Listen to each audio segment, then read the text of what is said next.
بلکہ حضرت اقدس تھانوی رحمۃ اللہ علیہ نے واقعہ لکھا ہے، ایک بندہ ہوگا جو توبہ کرنا چاہتا ہوگا مگر شیطان اس کو پھر گناہ میں ملوث کر دیتا ہے، پھر وہ توبہ کرتا ہے، پھر گناہ کر بیٹھتا ہے، پھر توبہ کرتا ہے، ساری زندگی اس کا یہی حال۔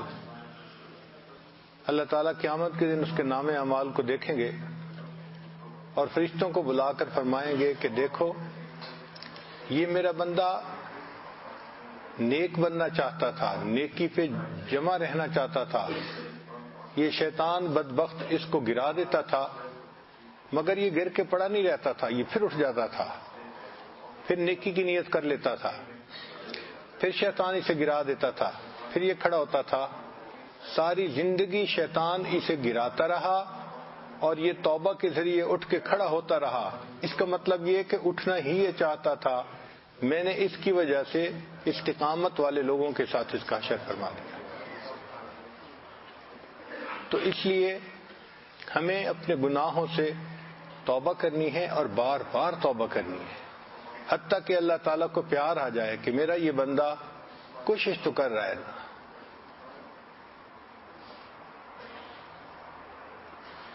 ہم اپنا تزکیہ خود نہیں کر سکتے، تزکیہ تو اللہ تعالیٰ کرتے ہیں، مگر ہم ایسے کام کریں کہ اللہ تعالیٰ کو پیار آ جائے۔ جب پیار آ گیا تو پھر تزکیہ ایک لمحے کی بات ہے۔ اس لیے فرمایا وَلَوْلَا فَضْلُ اللَّهِ عَلَيْكُمْ وَرَحْمَتُهُ، اگر اللہ کا فضل اور اس کی رحمت تمہارے اوپر نہ ہوتی، ما زکا منکم من احد ابدا، تم میں سے کوئی بندہ بھی کبھی بھی ستھرا نہ ہو سکتا لا، ولیکن اللہ یزکی من یشاء، ہاں اللہ جس کو چاہتے ہیں اس کو ستھرا فرما دیتے ہیں۔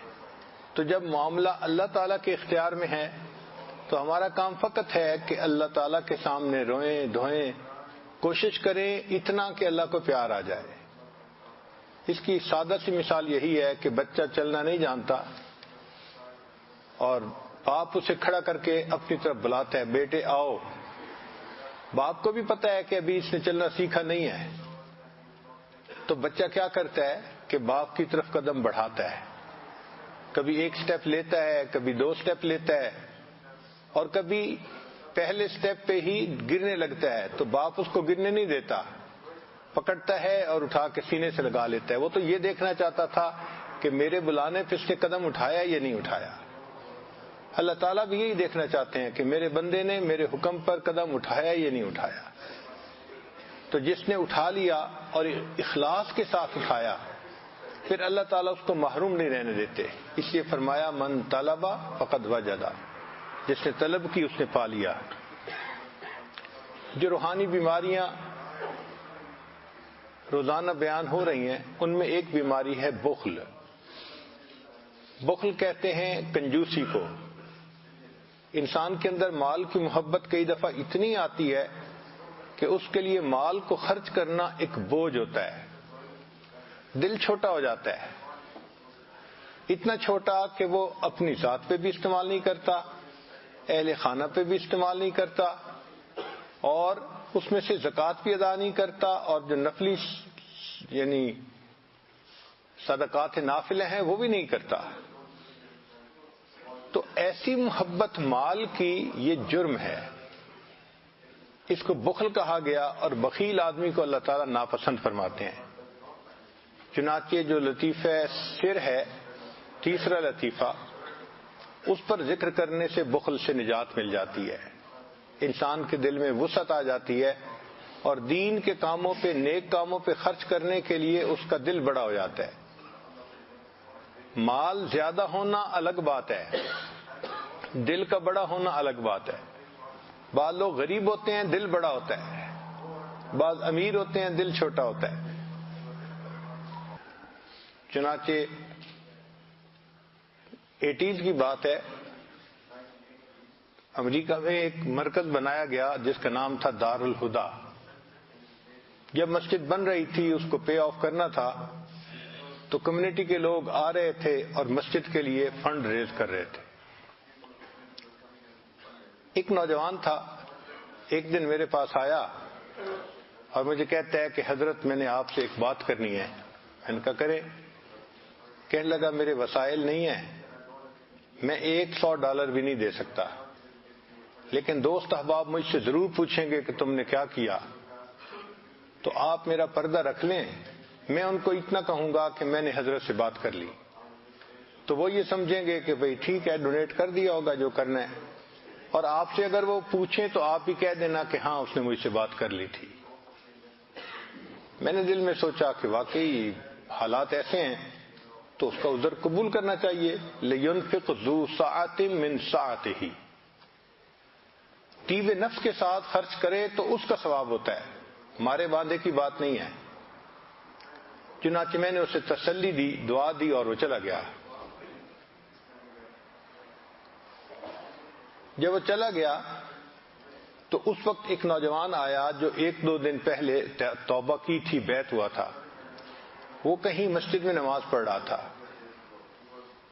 تو آ کے میرے پاس بیٹھ گیا اور کہنے لگا کہ حضرت اب تو میں نے سچی توبہ کر لی، لیکن توبہ سے پہلے میں بہت خطا کاری کی زندگی گزارتا تھا، بہت ہی بگڑا ہوا تھا، شکر ہے کہ اب میں نے آپ کے ہاتھ پہ توبہ کر لی، اب میری لائن بدل گئی۔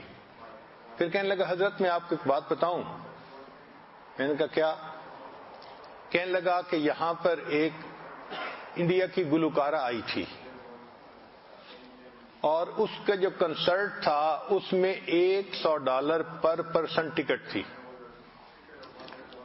تو میں بھی دیکھنے کے لیے گیا تھا، گانا سننے کے لیے، اور یہ جو بندہ آپ کے ساتھ بیٹھا تھا نا ابھی، میں نے کہا، کہنے لگا میرے سے آگے یہ تھا اور اس نے اس کنسرٹ کے لیے 12 ٹکٹیں خریدی تھیں، $1200 پے کیے تھے۔ تو مجھے بڑی حیرت ہوئی کہ ایک گانے والی عورت کا گانا سننے کے لیے یہ $1200 لگا دیتا ہے، اور اللہ کا گھر بن رہا ہے تو یہ کہتا ہے میں تو $100 بھی نہیں دے سکتا۔ تو اصل میں توفیق ہی نہیں ہوتی، گناہوں کی وجہ سے نیک کاموں میں خرچ کی۔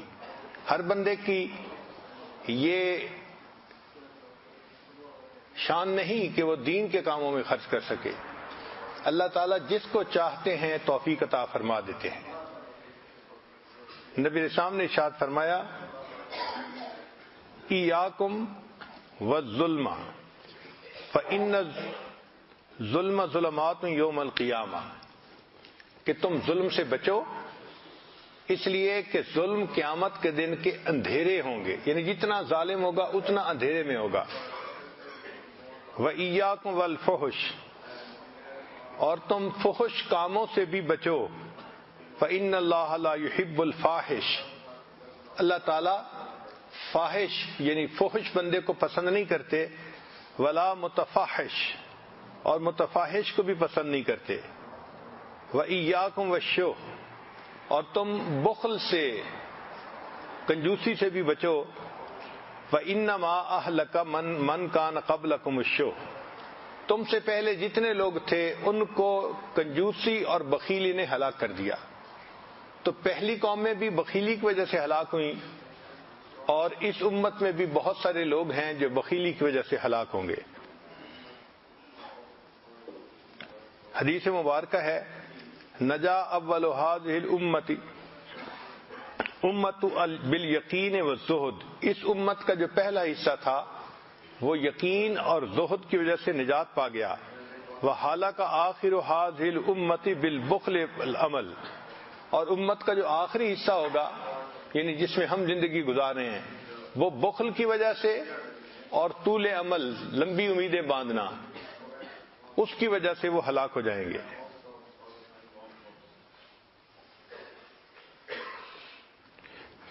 حدیث مبارکہ میں ہے کہ نبی علیہ السلام 5 چیزوں سے اللہ کی پناہ مانگتے تھے۔ کان یتعوذ من 5، 5 چیزوں سے، من البخل، کنجوسی سے، والجبن، جبن کہتے ہیں بزدلی کو، وفتنۃ الصدر، اور سینے کا فطرہ یعنی سینے میں شکوک شبہات آ جائیں، وعذاب القبر، اور قبر کے عذاب سے، وسوء العمر، اور ایسی عمر ہو کہ جس میں بندہ دوسروں کا محتاج بن جائے، ایسی عمر میں پہنچنے سے اللہ کی پناہ مانگا کرتے تھے۔ ایک حدیث مبارکہ میں ہے کہ نبی اسلام نے دعا مانگی، اللہم انی اعوذ بک من البخل واعوذ بک من الجبن واعوذ بک ان ارد الی ارذل العمر واعوذ من فتنۃ الدنیا واعوذ بک من عذاب القبر۔ یہ تقریباً پہلے والی حدیث ہی کی باتیں ہیں جو اس میں بتائی گئی ہیں۔ ایک حدیث میں نبی الاسلام نے فرمایا، اللہم انی اعوذ بک من الکسل، اے اللہ میں سستی سے، لیزینس سے آپ کی پناہ مانگتا ہوں، والجبن اور بزدلی سے، والبخل اور کنجوسی سے، تین چیزوں سے پناہ مانگتا ہوں۔ حدیث پاک میں ہے، البخل شجرۃ من اشجار النار، بخل دوزخ کے درختوں میں سے ایک درخت ہے۔ ایک حدیث مبارکہ میں ہے، طعام السخی دواء، سخی بندے کا کھانا یہ بیماریوں کے لیے دوا ہوتی ہے۔ اور تنوخی رحمۃ اللہ نے فرمایا، طعام الشحیح داء، اور کنجوس بندے کا کھانا بیماری ہوتی ہے۔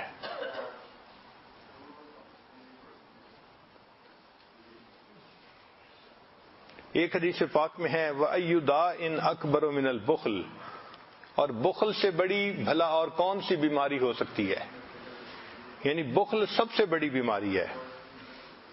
ایک حدیث میں ہے، ثلاثۃ یبغضہم اللہ تعالی البخیل والمنان والفاجر، ایک کنجوس بندہ، دوسرا احسان جتلانے والا بندہ، کسی کے ساتھ بھلا کیا اب ہر وقت ہی احسان جتلاتا ہے، میں نے یہ کیا تھا، میں نے یہ کیا تھا، اس کو کہتے ہیں احسان جتلانے والا، والفاجر اور گناہ میں پڑ جانے والا۔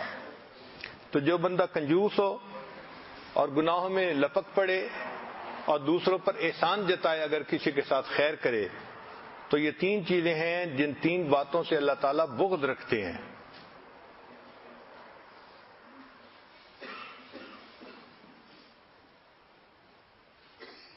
ایک حدیث مبارکہ میں ہے، السخی الجہول احب الی اللہ من العابد البخیل، اگر کنجوس بندہ عابد بھی ہوگا تو جاہل جو سخی ہوگا اللہ کو جاہل سخی اس سے زیادہ پسندیدہ ہے۔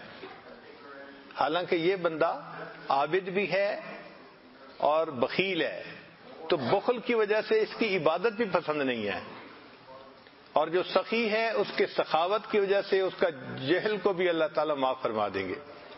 چنانچہ نبی علیہ الصلوۃ والسلام کے پاس جب عدی بن حاتم آئے جو حاتم تائی کے بیٹے تھے، تو حاتم تائی اس زمانے میں سخی مشہور تھا، تو نبی علیہ الصلوۃ والسلام نے ان کا استقبال کیا اور فرمایا کہ تمہارے باپ کے اندر ایک صفت تھی جس کو اللہ بھی پسند کرتے ہیں، میں بھی پسند کرتا ہوں، اور نبی علیہ السلام نے اس کا اکرام فرمایا، حاتم تائی کے بیٹے کا اکرام کیا، تیرا باپ سخی تھا۔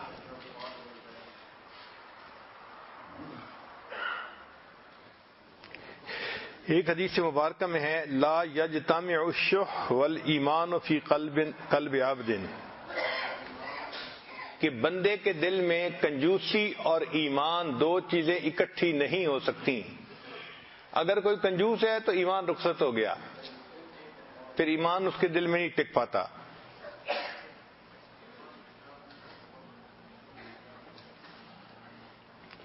ایک حدیث مبارکہ میں ہے، خصلتان لا تجتمعان فی مؤمن، دو صفتیں ایسی ہیں ایک بندے کے اندر جمع نہیں ہو سکتی، سوء الخلق یعنی بد اخلاقی، والبخل اور بخل۔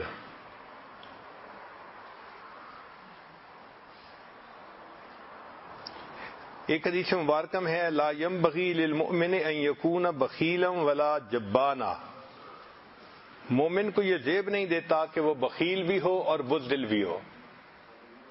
بہادر مومن اللہ کو پسند ہے، بزدل پسند نہیں ہے۔ ایک حدیث مبارکہ میں ہے، ان البخیل بعید من اللہ، بخیل اللہ سے دور ہے، بعید من الناس، انسانوں سے بھی دور ہوتا ہے، بعید من الجنہ، جنت سے بھی دور ہوتا ہے، قریب من النار، جہنم کی آگ کے قریب ہوتا ہے۔ ایک حدیث میں نبی علیہ السلام نے قسم اٹھا کر فرمایا والذی نفسی بیدہ لا يدخل الجنت بخیل، قسم ہے اس ذات کی جس کے قبضے میں میری جان ہے کہ بخیل بندہ جنت میں داخل نہیں ہوگا۔ نبی علیہ الصلوۃ والسلام کا ویسے ہی فرما دینا بہت کافی تھا، مگر اللہ کے حبیب صلی اللہ علیہ وسلم کا قسم اٹھا کر کہہ دینا یہ بات بہت مؤکد ہو جاتی ہے۔ تو ہم سوچیں اگر ہمارے اندر یہ بخل کی بیماری ہوئی تو ہم جنت میں داخل نہیں ہو سکتے۔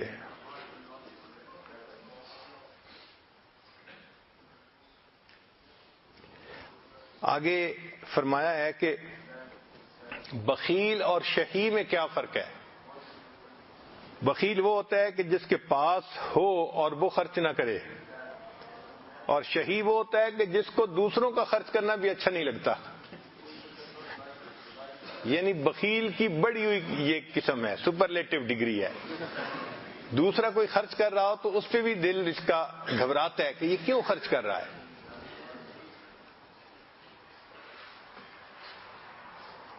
حدیث مبارکہ ہے قالت الجنت طوبی لمن دخلنی، جنت نے کہا مبارک ہو اس بندے کو جس کو میرے اندر داخل کر دیا گیا۔ فقال اللہ تعالی، اللہ رب العزت نے فرمایا وعزتی، مجھے اپنی عزت کی قسم، لا اسکنتک بخیلا، میں بخیل کو تیرے اندر داخل نہیں ہونے دوں گا، یعنی سکونت نہیں دوں گا کہ وہ تیرے اندر آ کر رہے۔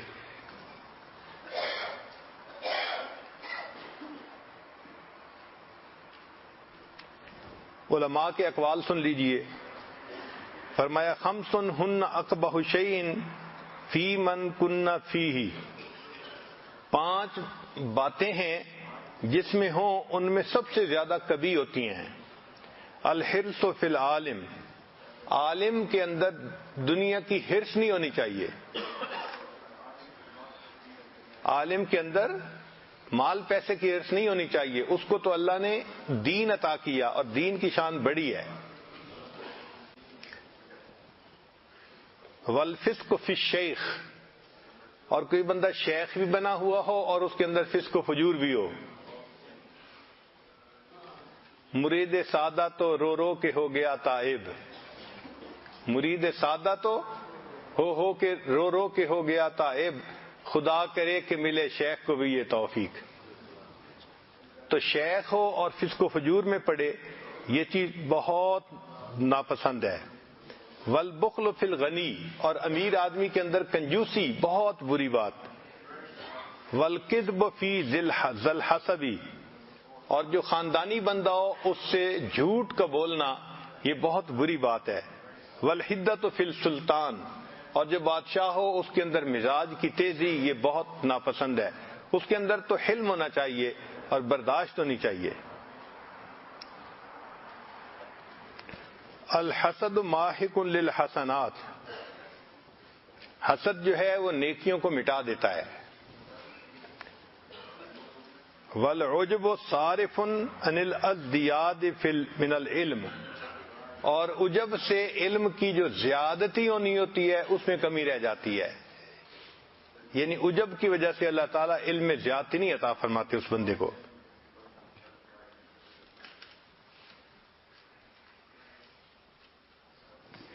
ایک بزرگ نے کسی بندے کے بارے میں فرمایا صغر فلان فی عینی، فلاں بندہ میری نظر میں چھوٹا ہو گیا، لعظم الدنیا فی عینہ، اس لیے کہ اس کی نظر میں دنیا بڑی تھی، تو جب میں نے یہ دیکھا کہ اس کی نظر میں دنیا بڑی ہے تو میری نظر میں اس کی وقت کم ہو گئی۔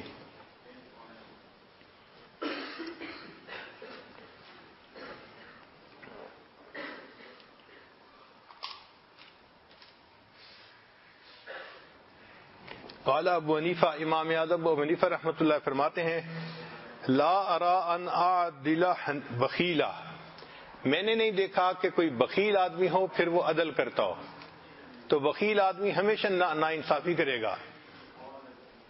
اس لیے جو بخیل لوگ ہوتے ہیں وہ اپنی وراثت کے حصے بھی نہیں دیتے، جو ورثاء ہیں ان کو حصہ نہیں دیتے، خاص طور پر بیٹیوں کا حصہ تو بالکل ہی نہیں دیتے، اور ہمارے علاقوں میں تو یہ بہت عام مرض ہے کہ بیٹیوں کو جائیداد سے محروم کر دیتے ہیں۔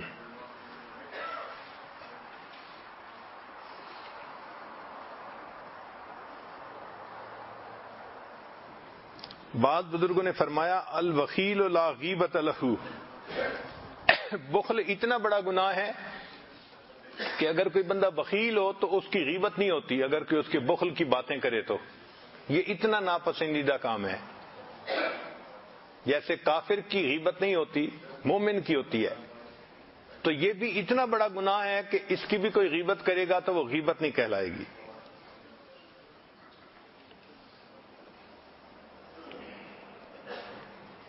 بشر بن حارث فرمایا کرتے تھے لقاء البخلاء کرب علی قلوب المؤمنین، کہ بخیل بندے سے ملاقات مومنوں کے دل کے اوپر ایک کرب ہوتا ہے۔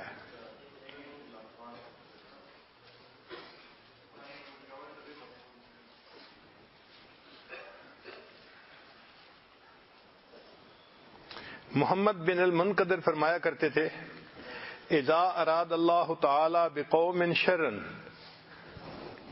اگر اللہ تعالی کسی قوم کے ساتھ شر کا ارادہ فرما لیتے ہیں، یعنی اس کو سزا دینے کا ارادہ فرما لیتے ہیں، امر علیہم شرارہم، تو ان کا امیر، ان کا جو بادشاہ ہوتا ہے، جو ان میں سب سے زیادہ برا ہوتا ہے، اس کو بنا دیتے ہیں۔ وجعل ارزاقہم بأیدی بخلائہم، اور جو ان لوگوں کا رزق ہوتا ہے وہ اللہ ان لوگوں کے ہاتھ میں دے دیتے ہیں جو بڑے بخیل ہوتے ہیں، تو یہ اس قوم پر اللہ کے عذاب کی نشانی ہے۔ چنانچہ ایک بزرگ فرمایا کرتے تھے لو کان البخل طریقا ما سلکتہ، اگر کنجوسی کوئی راستہ ہوتی تو میں اس راستے پہ کبھی نہ چلتا، ولو کان ثوبا ما لبستہ، اور اگر کوئی کپڑا ہوتی تو میں اس کپڑے کو کبھی نہ پہنتا۔ ایک اور حدیث مبارکہ ہے، اس کو ابن ابی دنیا نے روایت کیا ہے، اور بھی کتابوں میں دیکھی ہے اس کے علاوہ بھی، لیکن اس پر ابھی تحقیق کرنی چاہیے کہ روایت کے اعتبار سے اس کا کیا درجہ ہے۔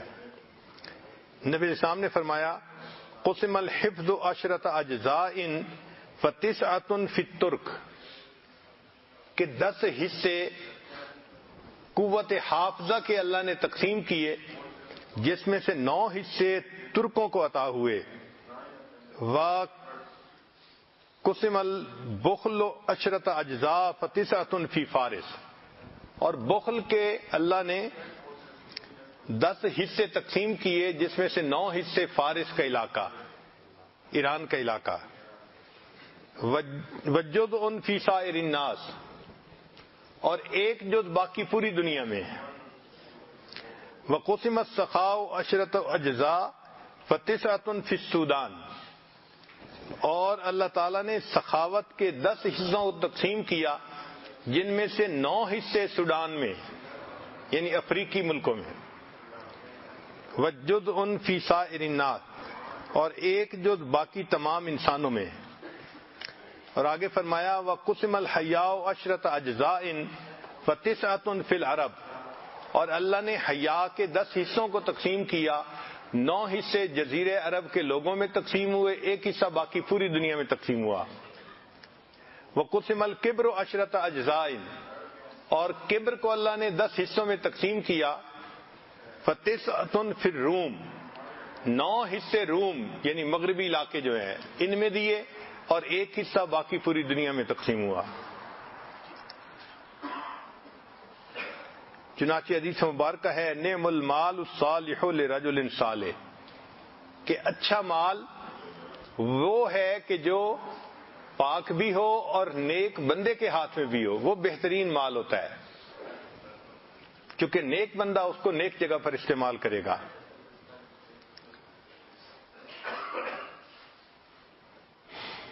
چنانچہ بخل کے 2 درجے ہیں، پہلا ہے کہ بیوی بچوں پہ نان نفقہ خرچ کرنے میں تنگی کرنا یا زکوٰۃ دینے میں کوتاہی کرنا، یہ معصیت ہے، گناہ ہے۔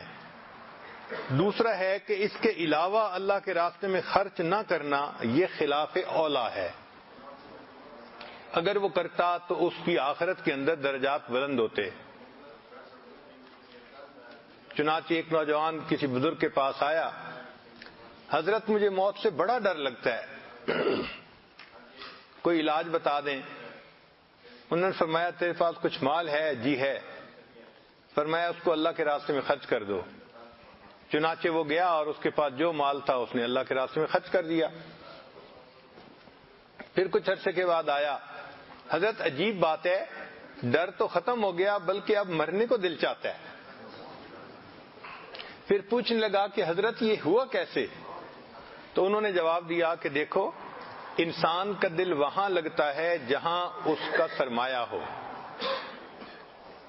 پہلے تمہیں ڈر لگتا تھا کہ آخرت میں تمہارا سرمایہ نہیں تھا، جب تم نے اپنے مال کو اللہ کے راستے میں خرچ کر دیا تو اب آخرت میں تمہارا سرمایہ ہو گیا، اب تمہارا بھی وہاں جانے کو دل کرتا ہے۔ تو جو انسان آخرت کے لیے خرچ کرتا ہے، یہ انسان آخرت میں اپنا سرمایہ بنا رہا ہے۔ سچی بات یہ ہے کہ دنیا کا جو مال ہوتا ہے یا انسان کھا لیتا ہے یا انسان اپنے ورثاء کے لیے چھوڑ جاتا ہے، اور ورثاء اس کو نیکی پہ خرچ نہیں کرتے کیونکہ وہ ان کا محنت سے کمایا ہوا نہیں ہوتا، ان کو مفت میں ملا ہوتا ہے، تو وہ عیاشیاں ہی کرتے ہیں۔ اکثر و بیشتر یہی دیکھا۔ ایک آدمی تھا، اس نے 5 روپے کا جوتا پہنا ہوا تھا اور ایک لنگی کندھے پہ ڈالی ہوئی تھی جو 100 روپے کی تھی۔ ایک جگہ کھڑا اس لنگی سے اپنے جوتے کو صاف کر رہا تھا، تو کسی بندے نے دیکھا 100 روپے کی مہنگی لنگی اور 5 روپے کے جوتے کو صاف کر رہا ہے۔ اس نے کہا کہ بھئی یہ کیا معاملہ ہے جوتے اور لنگی کا؟ کہنے لگا یہ جوتے خود کمائی سے خریدے تھے اور لنگی ابو نے خرید کے دی تھی۔ تو جو چیز آسانی سے مل جاتی ہے اس کی قدر نہیں ہوتی، جو خود کماتا ہے انسان پھر اس کی قدر ہوتی ہے اس کو۔ اور مال کی محبت دل سے نکلتی اسی طرح ہے کہ انسان اس کو اللہ کے لیے خرچ کرے، اور جو کچھ ہم اللہ کے لیے خرچ کرتے ہیں یہ دنیا میں بھی ہمیں اس کا اجر ملتا ہے، آخرت میں بھی ملے گا۔ چنانچہ جو انسان اللہ کے لیے خرچ کرتا ہے وہ مال اس کو کم از کم 10 گنا زیادہ ہو کر واپس ملتا ہے، اور اگر زیادہ اخلاص سے کرے گا تو 70 گنا ہو کے واپس ملتا ہے، اور اخلاص سے کرے گا تو 700 گنا ہو کے واپس ملتا ہے۔ واللہ یضاعف لمن یشاء بغیر حساب، اور اللہ چاہتے ہیں تو اس سے بھی زیادہ عطا فرما دیتے ہیں۔ قرآن مجید میں اللہ رب العزت نے کچھ لوگوں کا واقعہ نقل فرمایا ہے جو پہلی امتوں میں سے تھے۔ ان کے باغات تھے، کھیتی تھی، بڑی آمدنی تھی، تو جو باپ تھا جس نے کھیت بنائے تھے وہ اللہ کے راستے میں خوب خرچ کرتا تھا۔ چنانچہ جس دن وہ کھیتی کاٹتا تھا، پھل کاٹتا تھا، تو مسکین جمع ہو جاتے تھے اور وہ ان میں بہت سارا مال تقسیم کر دیتا۔ وَآتُوا حَقَّهُ يَوْمَ حَصَادِهِ، قرآن مجید میں بھی ہے کہ جس دن تم پھل کاٹو تو ان کو دیو جو غریبوں کا حق ہے اس میں سے۔ تو گویا عشر وہ اس میں سے ادا کرتا تھا اور لوگ اس سے لیتے تھے۔ وہ فوت ہو گیا، اب اس کے بعد اس کی اولاد آ گئی، تو اولاد میں سے ایک بندہ تھا جس کے دل میں مال کی بہت محبت تھی۔ اس نے کہا دیکھو ہم اتنی محنت کر کے کھیتی بوتے ہیں، پھر اس کا پھل ملتا ہے، اور جس دن پھل ملتا ہے تو یہ مفت خورے آ جاتے ہیں اور اتنا مال لے کے چلے جاتے ہیں۔ تو دوسرے نے کہا بھئی کیا کریں، یہ تو اب ایک روٹین بنی ہوئی ہے۔ اس نے کہا ہم ایسا کرتے ہیں کہ اس دفعہ جب ہم فصل کاٹیں گے نا، ہم کسی کو پتہ ہی نہیں چلنے دیں گے، خبر ہی نہیں دیں گے، اور ہم چپکے سے چلے جائیں گے اور جا کے فصل کاٹ لیں گے۔ جب ان کو پتہ چلے گا تو ہم فصل سمیٹ چکے ہوں گے، تو ہمارا پیسہ بچ جائے گا۔ چنانچہ دوسروں نے بھی اس کی تجویز پہ عمل کر لیا۔ اللہ تعالیٰ فرماتے ہیں فَأَصْبَحَتْ كَالصَّرِيمِ فَتَنَادَوْا مُصْبِحِينَ أَنِ اغْدُوا عَلَىٰ حَرْثِكُمْ إِن كُنتُمْ صَارِمِينَ، کہ صبح صبح جلدی تم چلے جاؤ اپنی فصل کاٹنے کے لیے اگر تم نے کاٹنی ہے، تاکہ سائل جو ہیں وہ نہ پہنچ سکیں، اس سے پہلے پہلے ہم سمیٹ لیں۔ فانطلقوا وهم يتخافتون، وہ چل پڑے فصل کاٹنے کے لیے اور بڑے چھپ کے چلے، خفیہ طریقے سے، ایسے نکلے کہ کسی کو کانوں کان خبر بھی نہ ہو کہ وہ کہیں گئے ہیں یا نہیں۔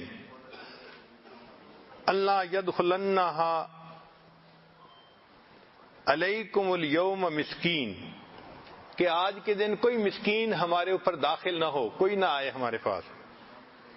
چنانچہ کیا ہوا کہ جب وہ وہاں گئے تو انہوں نے دیکھا کہ ان کی جتنی فصل تھی وہ ساری کی ساری اللہ نے عذاب بھیجا تھا اس کی وجہ سے تباہ ہو چکی تھی، ان کے پلے کچھ بھی نہ آیا۔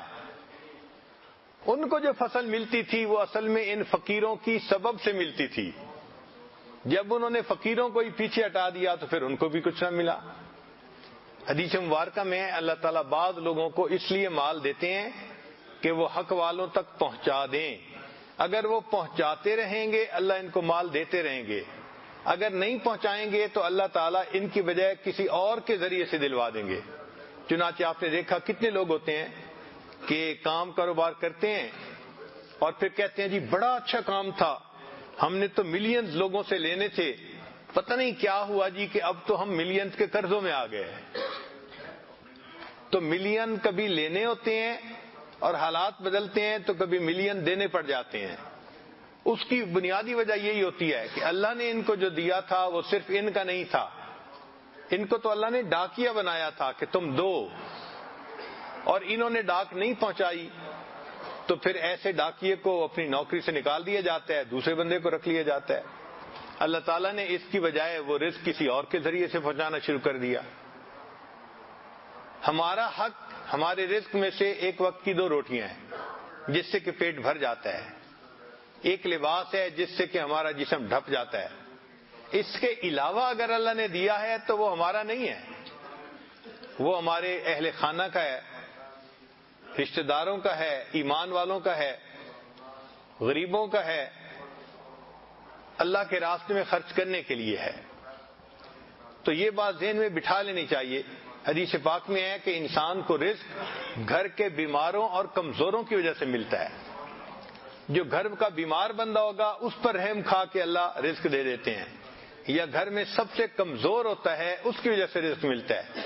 تو جب رزق ہی ہمیں بچوں کی وجہ سے ملتا ہے تو پھر بچوں پہ کیوں نہ خرچ کریں، کھلے دل سے خرچ کرنا چاہیے، ان کی ضرورتوں کو پورا کرنا چاہیے۔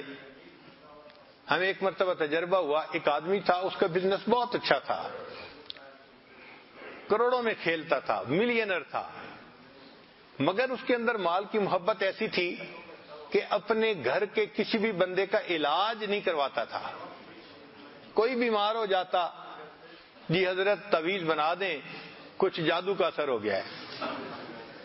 حتیٰ کہ نزلہ زکام کسی کو ہوتا تو اس کے لیے بھی تعویذ بنواتا۔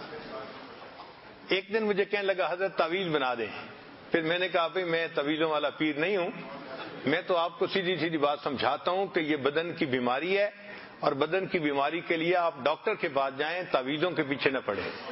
چنانچہ اس کے گھر کے لوگ مہینوں بیمار رہتے تھے، وہ تعویذ پانی میں پلاتا رہتا تھا، ان کا علاج نہیں کرتا تھا۔ افسوس ہوتا تھا اس بندے کے دماغ پہ کہ اتنا اللہ نے دیا لیکن اپنی ذات پہ خرچ کرنے کی توفیق نہیں تھی۔ تو یہ مال کی محبت جب دل میں گھر کر جاتی ہے تو یہ بندے کو کنجوس بنا دیتی ہے۔ ہمارے ہاں کنجوس مکھی چوس بنا دیتی ہے۔ مطلب یہ کہ اگر کسی کے کھانے میں مکھی گر جائے تو امیر لوگ تو چلو دوسرا کھانا کھا لیتے ہیں، لیکن جو غریب آدمی جس کے پاس ہے ہی وہی پیٹ بھرنے کے لیے، تو شریعت نے ان کی بھی رعایت رکھی۔ شریعت نے کہا کہ بھئی اگر مکھی گر بھی گئی تو مکھی کو نکال دو، باقی کھانا کھا سکتے ہو۔ تو ایک بخیل تھا، اس کے کھانے میں مکھی گر گئی تو اس نے مکھی کو چوسا کہ اس کے ساتھ بھی سالن لگا ہوا ہے، اور پھر اسے پھینکا۔ تو یہاں سے ٹرم بن گئی کنجوس مکھی چوس۔ تو اللہ رب العزت یہ بیماری ہمارے دلوں سے نکال دے اور اس کے بدلے اللہ تعالی ہمیں سخاوت کی نعمت عطا فرمائے، دل بڑا ہو۔ جب دل بڑا ہوتا ہے تو اللہ تعالیٰ پھر بندے کا رزق بھی وسیع فرما دیتے ہیں۔ ایک بات عرض کرتا ہوں، شاید سمجھنی مشکل ہو، کہ ہمارے مال میں عزیز رشتہ داروں کا تو حق ہے ہی صحیح، ہمارے مال میں ہمارے دشمنوں کا بھی حق ہے. یہ بات سمجھ نہیں آئے گی جلدی. آپ بتائیے کہ اللہ تعالیٰ دنیا میں صرف مومنوں کو رزق دیتے ہیں یا کافروں کو بھی دیتے ہیں؟ اپنوں کو دیتے ہیں یا پرایوں کو بھی دیتے ہیں؟ وفاداروں کو دیتے ہیں یا غداروں کو بھی دیتے ہیں؟ تو جو پروردگار وفاداروں کو بھی دیتا ہے، دنیا میں غداروں کو بھی دیتا ہے، اس نے ہمیں کہا تخلقوا باخلاق اللہ، اللہ کے اخلاق سے اپنے آپ کو مزین کرو. ہمارے اندر یہ خلق ہونا چاہیے کہ ہمارا مال انسانیت کے اوپر لگنا چاہیے، چاہے مسلمان ہو یا چاہے کافر ہو. ان کی خیر خواہی ہونی چاہیے، بھلائی ہونی چاہیے. مومن کا دل اتنا بڑا ہونا چاہیے، مومن پہ لگے تو یہ درجے میں اور بڑا ہے، اچھا ہے، اور اگر رشتہ دار پہ لگے تو اس سے اور درجہ بڑھ گیا، اس لیے کہ وہ رشتہ دار بھی ہے، مومن بھی ہے، حق زیادہ ہے. مگر دل چھوٹا نہیں کرنا چاہیے، جو لگائے گا اللہ تعالیٰ کے خزانے سے اس کے لیے آئے گا. اسی لیے آپ نے کبھی نہیں سنا ہوگا کہ کسی بندے نے مسجد بنائی، مدرسہ بنایا اور وہ بینکرپٹ ہو گیا. آج تک آپ نے یہ نہیں سنا ہوگا، کبھی نہیں ہوا، ہو ہی نہیں سکتا. ایک مرتبہ کراچی میں بیان تھا، بہت پہلے کی بات ہے، اس میں بزنس کمیونٹی زیادہ تھی، میمن لوگ تھے. تو ان سے بھی میں نے یہی کویسچن پوچھا کہ آپ لوگ کاروباری لوگ ہیں، جہاں دیدہ لوگ ہیں، سفر کرنے والے ہیں، کیا آپ کوئی مثال دے سکتے ہیں؟ کوئی بندہ ہو جس نے مسجدیں بنوائی ہوں یا مدرسے بنائے ہوں اور وہ بینکرپٹ ہو گیا ہو؟ پورے مجمع میں کسی کی جرأت نہیں تھی کوئی ہاتھ اٹھاتا. میں نے کہا میں آپ کو بتاتا ہوں، فیکٹریاں بنانے والے، کارخانے بنانے والے، کھیتیاں بنانے والے بینکرپٹ ہوئے. تو بینکرپٹ وہ ہوتے ہیں جو دنیا بناتے ہیں. جو دین بناتا ہے اس کو اللہ بینکرپٹ نہیں ہونے دیتے، اللہ اس کو برکتیں دیتے ہیں، اور اللہ تعالیٰ اس کو اس کے مال خرچ کرنے کی وجہ سے برکتوں سے نوازتے ہیں. لیکن انسان کو نظر نہیں آتا کہ یہ مجھے اللہ کی رحمت سے ہی مل رہا ہے، وہ اس کو اپنی محنت سمجھتا ہے. جو ملتا ہے اللہ کی رحمت سے ملتا ہے. محنت کرنے والے بڑے ہیں، کتنے لوگ ہوتے ہیں سارا دن فیکٹری جا کے بیٹھتے ہیں، ان کو ایک آرڈر نہیں ملتا، فیکٹری نقصان میں جاتی ہے، حالانکہ فیکٹری لگی ہوئی ہے. اور کتنے لوگ ہیں کہ جو دکان چھوٹی سی ہوتی ہے مگر گاہک کتنے ہوتے ہیں کہ سمٹتے نہیں. تو یہ اللہ تعالیٰ گاہکوں کو بھیجتا ہے. رزق اللہ تعالیٰ کے اختیار میں ہے، وہ بندوں کے دل میں ڈال دیتا ہے تو لوگ آ جاتے ہیں کسٹمر بن کے. تو جب اللہ نے ہمیں دیا تو اللہ کے دین کے لیے پھر ہمارے پاس خرچ کرنے کے لیے عثمان غنی لانو جیسا خلق ہونا چاہیے. ماشاء اللہ نبی علیہ السلام نے اللہ کے راستے میں نکلنا تھا، عثمان غنی لانو نے 100 سے کئی 100 اونٹ سامان سے لدے ہوئے اس وقت پیش کر دیے. اے اللہ کے وسلم یہ میری طرف سے قبول فرما لیجئے. ایک مرتبہ عثمان غنی لانو نے سامان منگوایا شام سے، اور وہ ایسے وقت میں مدینہ پہنچا کہ جس وقت میں اس کی بڑی شارٹیج تھی، اور کسی اور تاجر کا مال ابھی نہیں پہنچا تھا، کنسائنمنٹ نہیں آئی تھی.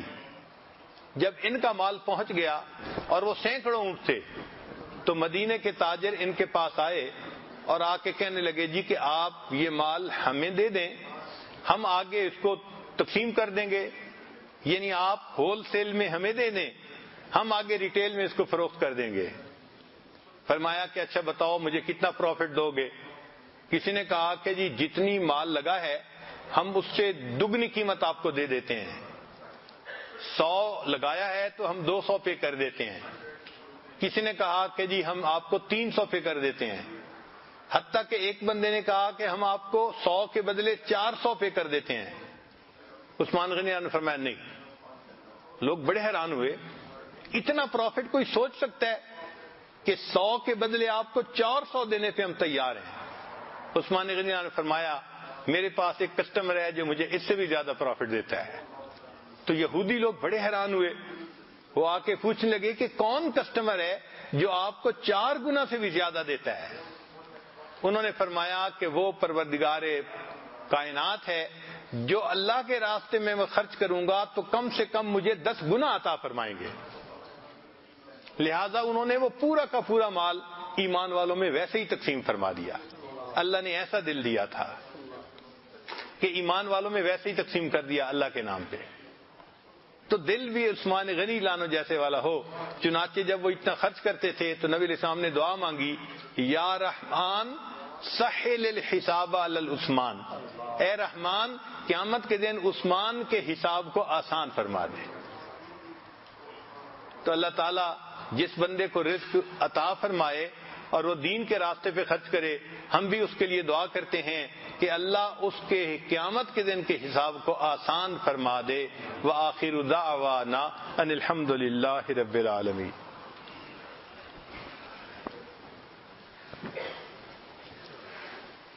آنکھوں کو بند کر لیجئے, سر کو جھکا لیجئے. دنیا اور جو کچھ دنیا میں ہے اس سے ہٹ کٹ کے اللہ رب العزت کی یاد میں ڈوب جائیے.